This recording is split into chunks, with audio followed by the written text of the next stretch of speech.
price helps us communicate the value. It's distribution which helps us deliver that value. And distribution is so important. I can't emphasize the importance of it so much. I think all of us experienced it in the last 1 year. When COVID hit this country and the world, and distribution was of things were affected, it was so difficult for us to sometimes even get the basic necessity things. And that showed the importance of distribution. It's not that the things were not there. However, they were all in the godowns or in the factories, and they were not reaching the customer because distribution network had been interrupted. So unless and until distribution is there, your great product, brand, or service is useless because it will never reach the customer.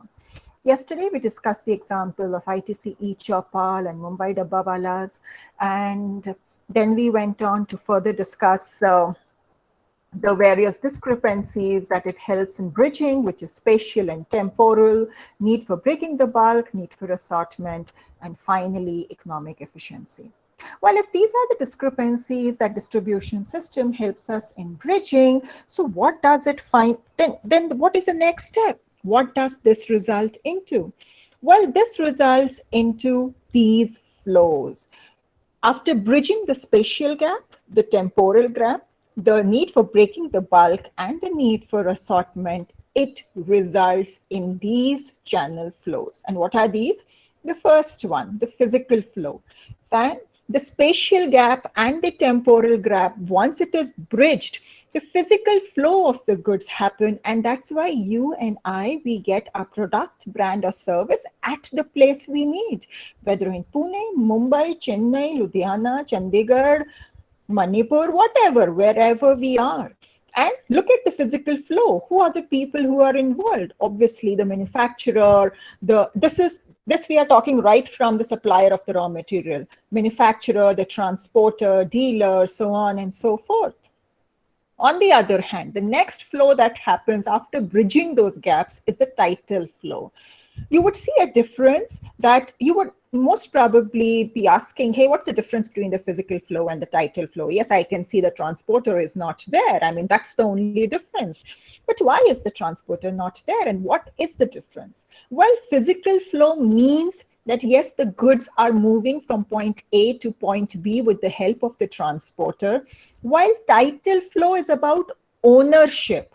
And why has transporter and warehouse been removed? Because transporter and warehouse are never the owners of the goods. They just help in delivering the goods. So how does that matter? Well, it matters in those circumstances, especially when if something goes wrong and we claim insurance, who gets the insurance? The owner of the goods. And therefore, physical flow talks about the movement of the goods, while on the other hand, the title flow talks about the ownership of the goods.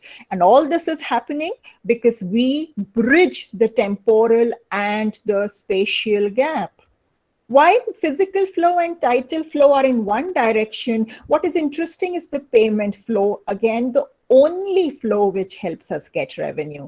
This, if you notice, is in the opposite direction, right? And this is a uniqueness of this payment flow. The uniqueness of the payment flow is the fact that, first of all, it's the only flow that generates revenue, and it's in the backward direction.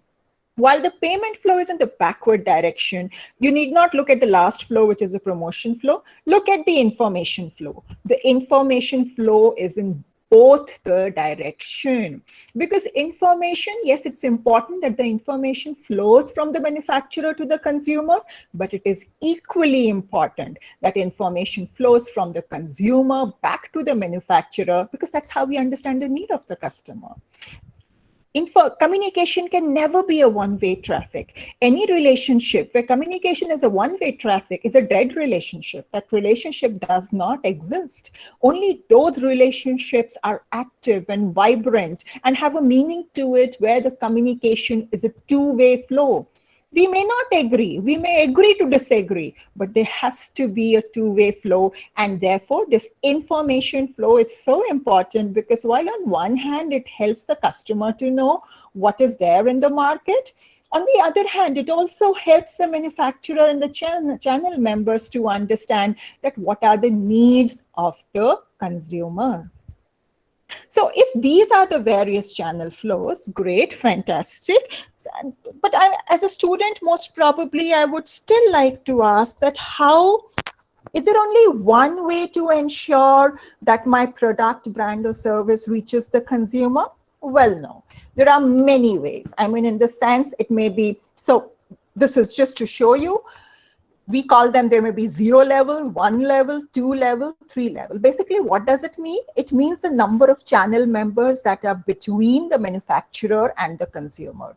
Obviously, theoretically, the best flow is the 0 level, which means right from the manufacturer, it goes to the consumer. Why is it the best flow? Because lesser the number of channel members in between, the less the cost incurred. If less is the cost incurred, obviously the price of the good is less, the consumer gets the benefit. But that's theory. Practically, it's not possible. In rare cases, it is possible. We do need channel members and in between. And that's what is the 1 level, 2 level, and 3 level, more the number of channel, and it can be even 4 level, 5 level. I mean, I'm just trying to help you understand. More the number of channel members in between, more the number of levels, and obviously more is the price of the product, brand, or service, because nobody is going to work for free. While on one hand, we are saying that, yes, it is great if it's only from the manufacturer directly to the consumer, we must also understand that in the times of today, we need to provide various platforms to our consumers, because they need options. You and I, we need options. We like choices. We want to select. And therefore, we don't like it if we are only forced to do a particular thing. And that's what the companies are doing. This also helps the company to reach out to more consumers. So maybe let me go back to my favorite example. Not favorite, I mean, I just missed that chai. So when I go over here, look at this. If you want to have something from Chayos, you can take away, you can dine in, or it is delivery, right? So it's the same product. It's the same manufacturer. And yet there are different ways of getting that product. Obviously, what they have also done is increased their customer base, because a brick and mortar store can only have so many consumers. Maybe if I want to dine in over there, they only have seats for so many consumers. I mean, beyond that, then you have to wait. There is no seating place. However, there's a takeaway and there is a delivery. So what have you done in the process? You have also increased your consumer base. You have made them happy, and you haven't really incurred too many costs. Not just this. I mean, look at Bata shoes, which is so traditionally, Bata is so traditionally known for having a shop. So yes, they say store locator. You can come and buy at the store, but you can also buy online, right? So again, different ways of helping the product reach the consumer. Yesterday, we were talking about films. Again, look at the way you and I can watch films. We can watch it in the cinema hall. We can watch it when it comes on some channel on television. You can watch it on those various OTT platforms like Hotstar or Netflix and so on and so forth. And if you are not one of those person who wants to watch a film as and when it is released, you can actually sit back, because after some time it will be released on some other platform. There are just so many ways.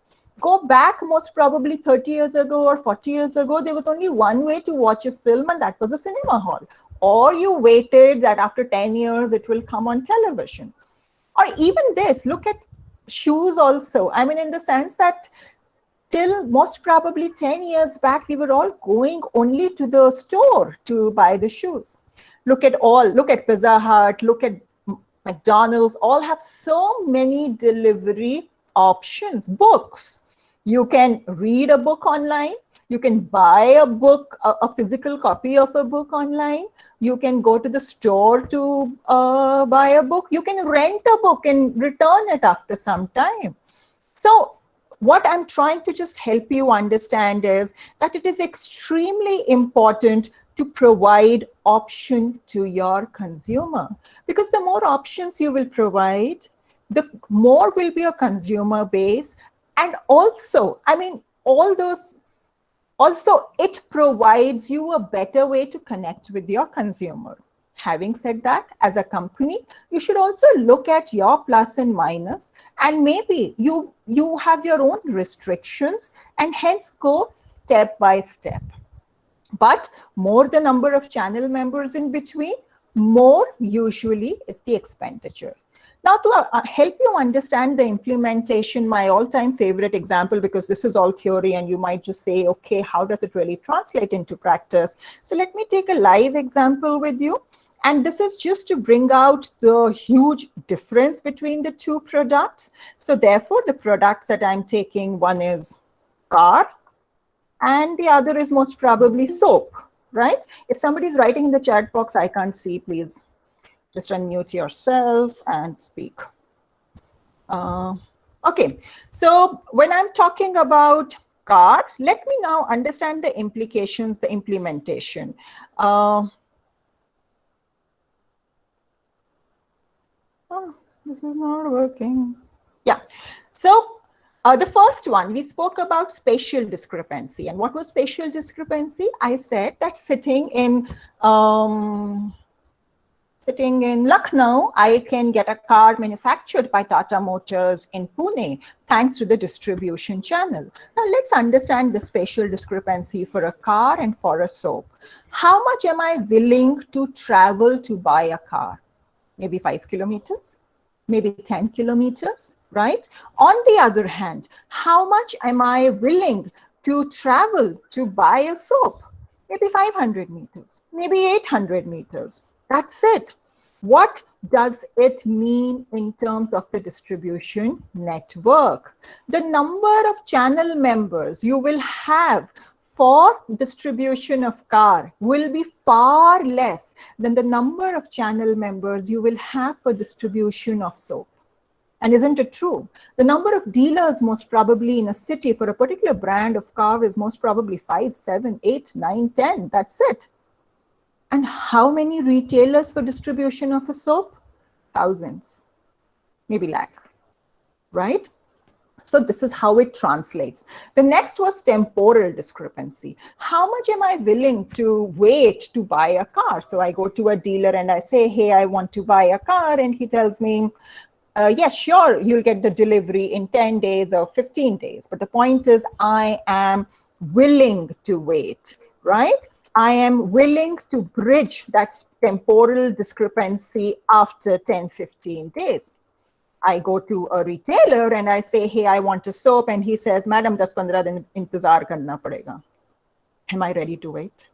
No, I am not willing to wait. If he tells me that the soap is not available, I go to some other retailer. Implementation, implication, what does it mean? The inventory for the soap has to be always there. They always have to maintain inventory of the soap because the customer is not willing to wait. The third thing that we spoke about was breaking of the bulk. Yes, I mean, I want to buy one car unless and until I'm born with some diamond spoon in my mouth, which I'm not. So yes, you want to buy one car, breaking the bulk, fair enough. Similarly for the soap, maybe you want to buy one packet, 2 packets, 3 packets, 4 packets, 5 packets. You don't want to buy the entire store. So yes, breaking the bulk stays for both the products. And then finally, assortment. Now here is where, again, how it differs. You will find that there are dealers of cars. So there's a dealer for Tata Motors, there's a dealer for Maruti, there is a dealer for Hyundai, there's a dealer for Honda, and so on and so forth. On the other hand, for soap, what do you find? We go to a retail outlet and I find the brands, the different brands of soaps over there, right? So the need for assortment, the need for having different brands all under the one roof is more for soap as compared to for the car. When I'm talking about the flows, so physical flow, title flow, again, when we're talking about the physical flow, the type of warehouse that you will need for a car will be very different from the type of warehouse that you need for a soap. I mean, the soap can, for that, you just need a small storage space, right? Physical, the financial flow. Most of the people in India, how do we buy a car? You buy a car on loan. That means you take a loan from the bank and then you buy the car. Practical implication. What does it mean? It means that uh, as a car manufacturer or dealer, I need to tie up with banks so that I can provide that service to the customer who comes to the dealer and offer them this option that, sir, if you want, you can have a tie-up with different banks. We have a tie-up with different banks and you can take a loan. On the other hand, do I need a loan to buy a soap? No. I mean, it's on, you don't really go and say, sir, मैं loan लेके soap खरीदूंगी, आपका कोई tie-up है bank के साथ. It's a cash down payment. You give the cash and you move. If you tell the retailer, even if you tell the retailer, yeah, I'll pay you after 15 days, he'll tell you come after 15 days. Okay. So please understand that, yes, we spoke about those various discrepancies. We spoke about the channel flows, the marketing flows. We spoke about 0 level, 1 level, 2 level, and so on and so forth. But at the end of it, what are the practical implications? How do you translate it into practice? And this is just an example to help you understand how to translate it into practice. And therefore, I've taken an example which is so different. There's no similarity between a car and a soap, so that you can see the stark difference and understand the practical implication. At this point of time, maybe let me come back to you and understand that is there any question or anything that you want to ask? Otherwise, for today, we break with this topic and then I open the house for further discussions. Anything at this point of time?